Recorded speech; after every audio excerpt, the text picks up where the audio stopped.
దాన్ని ఆకళింపు చేసుకుని మంచి సినిమాలు తీయాలనేటువంటి ఆలోచనలో ఉన్న ప్రొడ్యూసర్స్లో రాహుల్ యాదవ్ ఒకడు. ఆ తర్వాత డైరెక్టర్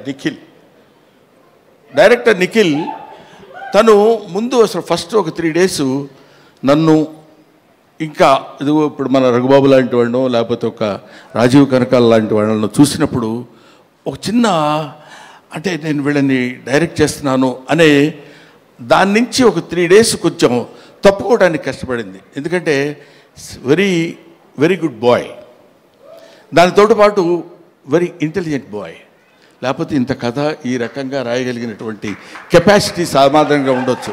ఇది తాత మనవడు గురించి చెప్పేది.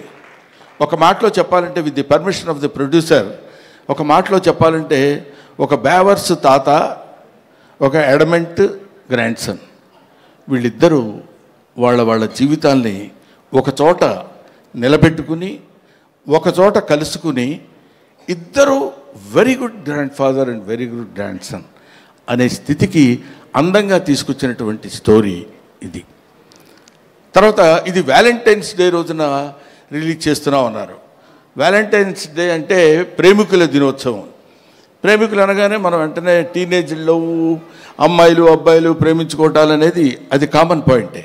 ఒక తాత మనవడు ప్రేమించుకోవటంలో కూడా ప్రేమ ఉంది, ఒక తండ్రి కొడుకు ప్రేమించుకోవటంలో కూడా ప్రేమ ఉంది.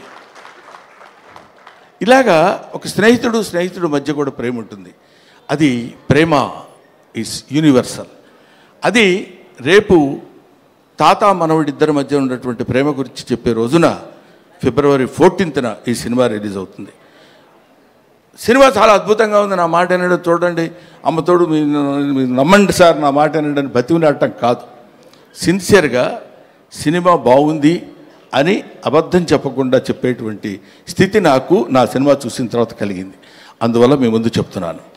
ఆ తర్వాత ఈ సినిమాలో నాకు